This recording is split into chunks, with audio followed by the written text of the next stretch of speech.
rainy day. And I'm like, do you know what? If Monty Don films Gardener's World in the rain, I'm filming Sunday's garden video in the rain, but I have the luxury of being in my greenhouse. So what I want to do is I have some zinnias and a random grass seed. I have a tray of zinnias and intuitively they have like their second and third kind of leaves. Some of them are getting a bit squashed. I'm going to thin these and put them into bigger pots and just leave them like on the ground. So I'm going to pot these on. It could totally be too early to do this, but intuitively I'm like, they need bigger shoes. They need bigger shoes.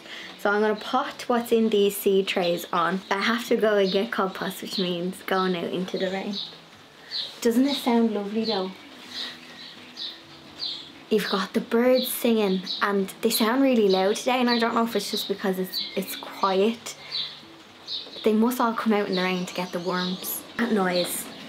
I should record greenhouse rain sounds. I feel like that's an ASMR thing, isn't it? I'm off for that. Okay, I'll go get compost and let's pot on. And then my dahlias have started, and the ones that I put into pots. So I'm like, okay, I need to start looking after these as well.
I definitely have plants that I don't know what they are, and I think I have a nettle. So this is in my seed tray and I potted it on, but it's stingy. So I don't know what, did I plant this? Did it sneak in? How did it get in here? I'm just going to see what it is, because it might be a plant. I don't know, but sure, we'll give it a bash. I think these are poppies. I don't know. And then the rest are zinnias, and I've just popped them into some water trays because it was quite cold from the rain bucket. It was a bit cold and I didn't want to shock the poor seedlings, so I was just warming the water up before sitting them in it. Here are some of, I'm just going to sit in the chair. Here's some of the dahlias that have started to just come alive. So I've just gave some of them a drink, and I want to pot out, I think the tubers that are in packets, I think I'm going to put them outside, and then the ones in the pots, I'll give them a couple more, like another month, and put them out. Just because I need the space, and I checked the soil temperature and it's not too bad. I'm having a moment to enjoy the sound. I'm getting really frizzy and I'm getting a bit damp. My rain jacket is like, yeah, time to go inside. The rain is down for the day according to Google, and I left one tray of zinnias, the ones that I planted after the first ones, because when I was lifting out the first zinnias, they did have good roots, but some of them probably could have stayed in another week or two. But I was like, sure, look, I'll plop them in. If you're happy, you're happy. So I left the first tray, and yeah, I'll let them get a bit more roots. Tomorrow it's not due to rain, I think it's just like a lower chance of rain. It might just be drizzle. So I think tomorrow I want to harvest some of my spring onions. I'm going to have to give some away because I want to use that bed for dahlias. So I think I'll leave one side of the spring onions because they're tasty, and I'll give away the ones that are on the other side to make space for putting in the dahlias. My coffee went cold. I'm going to go in and make a cup of tea, put on a cozy jumper, get cozy, and then tomorrow we'll come back hopefully when the weather is nice and calm. Also loving the rain, because if you saw my last couple of garden vlogs on a Sunday, the weather was beautiful, which is amazing, but things were starting to get a bit dry, and like I could notice the ground where the grass was, and like I'd done a lot of mulching, and anything I mulched like was grand. There was still like some moisture in the soil, but yeah, things were starting to dry out. I was definitely having to water some of the pots and stuff. So this heavy drenchy rain, although it's not fun if you're trying to be out and about, it's the garden, the soil has needed it, so it's welcomed. It's welcomed. So yeah, cozy day for me now.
So this flower bed is now full of dahlias. I also left in some of my spring onions because I just planted around them.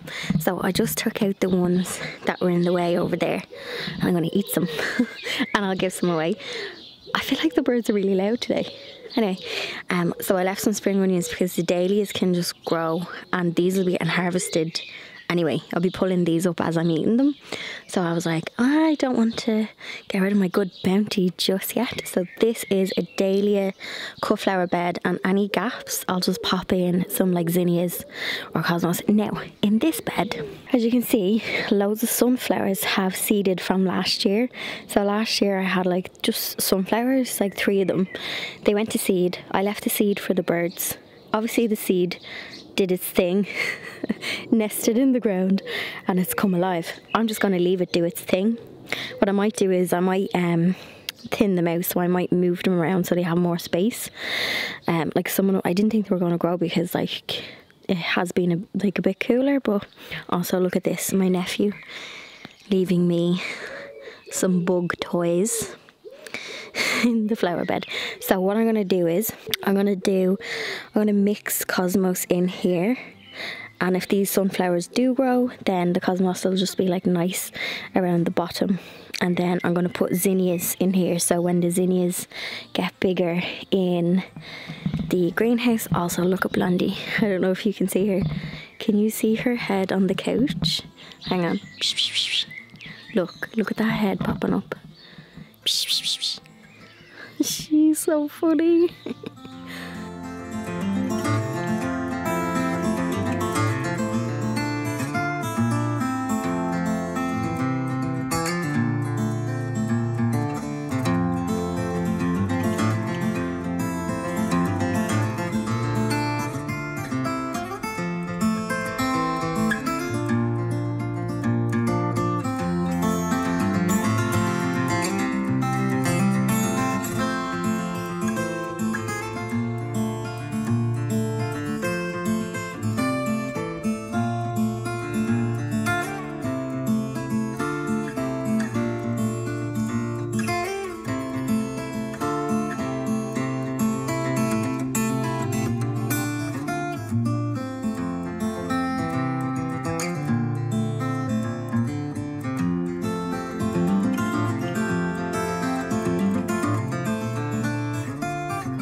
Also have some nice pots that are empty, so I think what I'm going to do is I'm going to fill these up, and I'm going to put in some of the tubers, so yeah, some of the dahlia tubers that are down here. I think I'm going to put them into some of the nice pots that I have empty. I have some pots up here that are also empty, and it just means that at the moment there's loads of like tulips and stuff in front of the greenhouse, so around about July time it means I can change up all of the pots, and these can go to the side, and then I'll have some colour at the front of the greenhouse.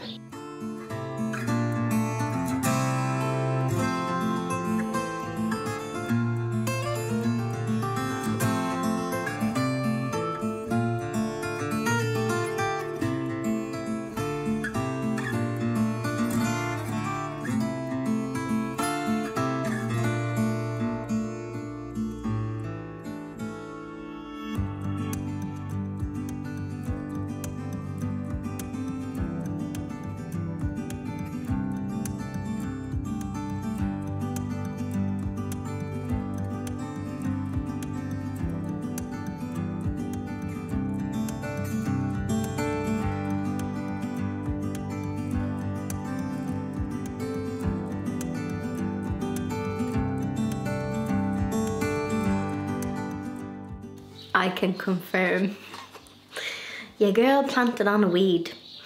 My neighbour was just in, we were having the chats, and he always gives out to me because I never water the geraniums that's in the greenhouse. But he's like, lovely garden, love the bits, what's in your seed pots? I was like, oh yeah, potted them on, don't know what these are. And he picked this up and goes, yeah, that's a nettle. How did it get in? How did it, like, was it just in the air and it just landed in the seed tray? I don't know, but your girl planted on a nettle. So off to the compost, my friend. And that stung me as well. And I was like, is this a nettle? Anyway, I potted it on. At least I can grow something. That's my garden bits for this week. Also, with dahlias, so if you see me doing something, always go by your growing zone and your growing conditions, because I was just checking the forecast, and last week, so for the next 10 days the nights are mild, so temperature wise I can actually feel the heat out there. Like when I say heat, you know, the Irish heat, you know, it's not that hot, but like there's a bit of humidity. So like last week we had lows of like 1, and I think, I don't know if there was frost, but there was definitely lows of 1 and 2. For the next 10 days, it's like 8 and 9 at night degrees. And then there's like highs of like 16 and 17. airplane. There's highs of 18, like Thursday's 18 degrees. And then it's like 15, 17. The dahlias that I also put into the raised bed, your soil temperature is also a bit warmer in the raised bed compared to like your other ones, the side ones. So that's why I have started to move out the dahlias, but obviously they're really tender when it comes to the likes of cold and frost. So don't do that if it's not your area. The same for other tender plants. Cosmos is an annual, and I think it's tender as well. The frost will kill it. But for the next 10 days, the soil is warm. I have dahlias in the pots. I can move them in, and I can cover, if there is going to be a big frost, I can just cover it with some fleece. It's the month of May, but it's going to be different for everyone. I'm growing zone 9. If you're in different growing zones, you will have to be careful with frost and tender plants. I saw Monty Don in Gardener's World was starting to put out some of his like tender perennials, and I was like, okay, he's starting to put some of his stuff out, but definitely read the land. The land will tell you. If you're gonna have some cold nights, I'd maybe leave it another while, another few weeks. And I always check out like proper gardening channels. I always say this is how I grow, not how to grow. Your girl is growing nettles. You can take inspiration, but do go and check out like channels like I love Laura from Garden Answer, and I love watching, you know, the garden programs like Gardener's World. And what's the one, it wasn't on last week, it's on before Gardener's World on BBC. They're Scottish, begins with a B. You're probably screaming the name at the screen at me. Oh, that's going to annoy me, I'll have to Google that. But it was on at 7:30 before 8, but it wasn't on this week. Okay, that's me for this week. Next week, I have a plant delivery coming with some cottage garden plants. So I ordered some perennials, and I got some like hollyhocks. I got, oh god, I can't think of the names now, but basically I got plants that grow a bit taller that I'll probably have to like stake them in, but they're for the front border at the side. And I want to plant that up with more perennials and cottage plants, because there's always been lots of gaps in that border, and I want it to look nice and full and lush. Got some more verbena for it. So yeah, I made a perennial order, but it's all like cottagey garden plants, and that's actually coming tomorrow. So that's going to be next week's video, where I kind of like show you what I got, and we can plant up that border as well and just get that ready for summer. So I picked plants that it's like mid to late summer plants, so that once all the spring bulbs are, you know, gone, these guys will come up like June, July, August, hopefully into September, October. I have 2 hydrangea Annabelles that I planted last year in the front border. I've got there's like 3 roses. I've got, yeah, 2 hydrangea Annabelle. I have a hydrangea Runaway Bride as well. And yeah, I need to just plant kind of around them, get a bit of height, get a bit of something else, bit of movement into it. So that's what I'm going to be doing in next week's video. That is me. I'll see you next week.